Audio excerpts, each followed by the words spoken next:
जय श्री गणेश। नमस्कार, मैं आचार्य संजय द्विवेदी। 5 दिसंबर 2022 ये अत्यंत महत्वपूर्ण तिथि है, क्योंकि इस तिथि में नवग्रहों में दो अत्यंत महत्वपूर्ण ग्रह उनका आपसी संबंध बन रहा है, ऐसी राशि में बन रहा है, वो भी अत्यंत महत्वपूर्ण है।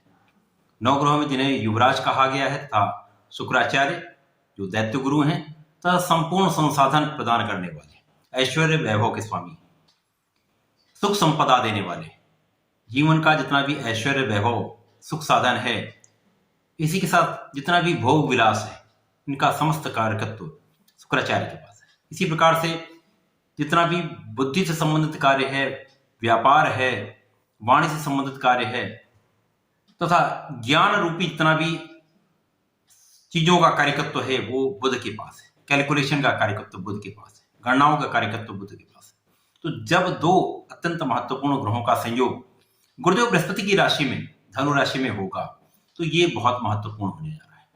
आज मैं कन्या राशि के लिए इस महत्वपूर्ण संयोग का क्या लाभ मिलने वाला है, किस प्रकार से ये आप लाभ का अर्जन करने वाले, कौन सा भाव प्रबल होगा तथा कहां पर आपको सावधानी रखने की आवश्यकता होगी, संपूर्ण विश्लेषण मैं पूर्ण तर्क के साथ करने जा रहा हूं। नवग्रहों में जब भी शुक्राचार्य तथा बुध का आपसी संयोग बनेगा तो महालक्ष्मी योग का निर्माण होता है। अब ये 12 राशियों में प्रत्येक राशि के लिए अलग अलग स्थानों पर बनेगा, अलग अलग भावों में बनेगा, उनके अनुसार ही इसके फल की प्राप्ति होगी। ये यदि अत्यंत महत्वपूर्ण स्थान में, केंद्र में अथवा त्रिकोण में प्राप्त हो रहा है तो ये बहुत फलदायी होगा, बहुत लाभ देने वाला है। इसी प्रकार से यदि ये त्रिक भाव में बनता है तो इसका लाभ आपको उतना नहीं मिल पाएगा। कन्या राशि के स्वामी ही बुध हैं, जहां पर कन्या राशि के लिए ये संयोग चतुर्थ भाव में बन रहा है। गुरुदेव बृहस्पति की राशि में बन रहा है, जहां पर गुरुदेव बृहस्पति भी अत्यंत महत्वपूर्ण स्थिति में केंद्र में सप्तम भाव में विराजमान है, तथा महत्वपूर्ण एक महाराजयोग का निर्माण यहां पर हुआ है, जिसे हम हंस नामक राजयोग कहते हैं। हमें यह देखना होता है कि लग्नेश की स्थिति क्या है, उसके साथ साथ जिस ग्रह के साथ ये युति हो रही है उसके साथ उसका संबंध कैसा है। ये मित्रवत है तो अत्यंत लाभकारी होगा, यदि ये शत्रु भाव है तो लाभ नहीं मिलता है।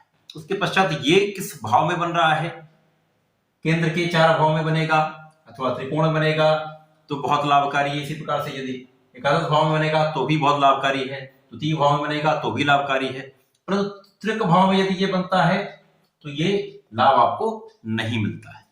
इसी प्रकार से जिस राशि में ये बन रहा है उस राशि के स्वामी की स्थिति क्या है, उनसे उनका कैसा संयोजन है, इस पर भी डिपेंड करता है। चतुर्थ भाव जहां पर ये विशिष्ट राजयोग बन रहा है, ये महालक्ष्मी योग बन रहा है, तो धनु राशि है।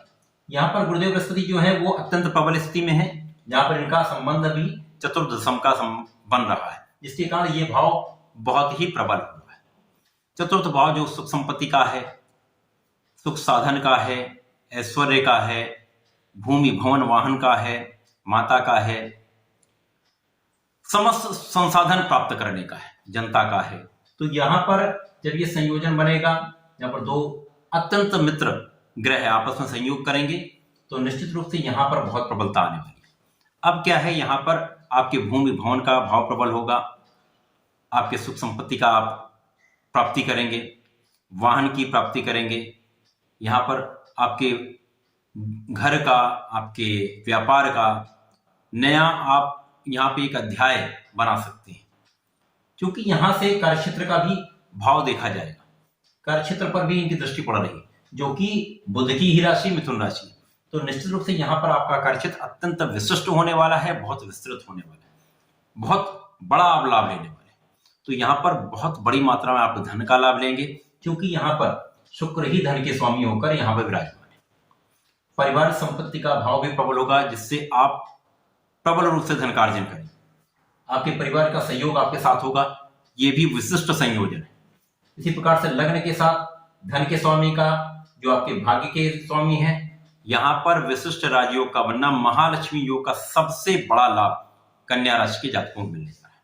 यहाँ आपका भाग्य भी प्रबल होगा, आपके धन भी प्रबल होगा, आप यहाँ पर धन की वर्षा आपके पास होने वाली, माता महालक्ष्मी की कृपा आप पर होगी। गुरुदेव बृहस्पति का संबंध बुध की दोनों राशियों से हो रहा है। यहाँ पर लग्न पर दृष्टि होगी, जिसके आप बहुत प्रतिभावान होंगे, बहुत ज्ञानवान होंगे, बुद्धिमान होंगे, बुद्धि का भाव अत्यंत प्रबल हो जाएगा, बहुत कैलकुलेटिव हो जाएंगे, आपकी गणना सटीक रहने वाली, साथ ही साथ आपका कार्यक्षेत्र बहुत विस्तृत हो जाएगा। जिस भी कार्य क्षेत्र में निश्चित रूप से वहां पर आप बहुत ऊंचाई प्राप्त करने वाले, बहुत लाभ लेने वाले, पदोन्नति का योग, व्यापार में बहुत तीव्र गति से प्रगति 100% हो।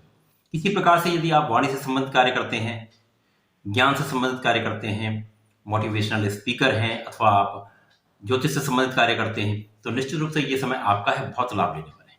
यदि आप कला जगत से संबंधित है तो निश्चित रूप से आप बहुत बड़ा अवसर लेने वाले हैं, बहुत अवसर का लाभ भी लेने वाले हैं और बहुत आगे बढ़ने, बहुत प्रगति करने वाले, सफलता प्राप्ति करने वाले। धन भाग्य के स्वामी पर गुरुदेव की दृष्टि का प्रभाव, जो आपके 2 केंद्र के स्वामी है, सुख तथा सप्तम के स्वामी है, जिसके कारण आपके सुख साधनों का भाव बहुत प्रबल होगा। आप सुख साधन का अर्जन भी करेंगे, बहुत बड़ा धन का लाभ भी लेंगे, साथ ही साथ आपके जीवन साथी के साथ आपके संबंध बहुत अच्छे रहने वाले, प्रेम पूर्वक रहने वाले, तथा यहाँ पर आपके विवाह का योग भी प्रचंड रूप से बनेगा। भाग्य तथा भाग्येश धनेश शुक्राचार्य पर गुरुदेव का प्रभाव, इसी प्रकार से कर्मेश तथा लग्नेश पर गुरुदेव का प्रभाव, आपसी संबंध और ये महालक्ष्मी योग तथा ये हंस नामक राजयोग आपको निश्चित रूप से, यदि आप शून्य पर भी हैं तो आपको शिखर पर पहुंचाएगा। शून्य से शिखर पर पहुंचाने का समय है, निश्चित रूप से आप बहुत बड़ा लाभ लेने वाले हैं। समय का आपको लाभ अवश्य लेना चाहिए। कन्या राशि के जातकों को नियमित रूप से गणपति महाराज की शरण में रहकर उनके मंत्रों का जाप करना चाहिए। यदि इस समय में गणपति स्तोत्रम का पाठ करते हैं तो निश्चित रूप से बहुत सफलता प्राप्ति करेंगे, समस्त बाधाओं से मुक्त होंगे तथा बहुत लाभ प्राप्त करेंगे। तो ऐसा करें, इसका लाभ लें। धन्यवाद, नमस्कार।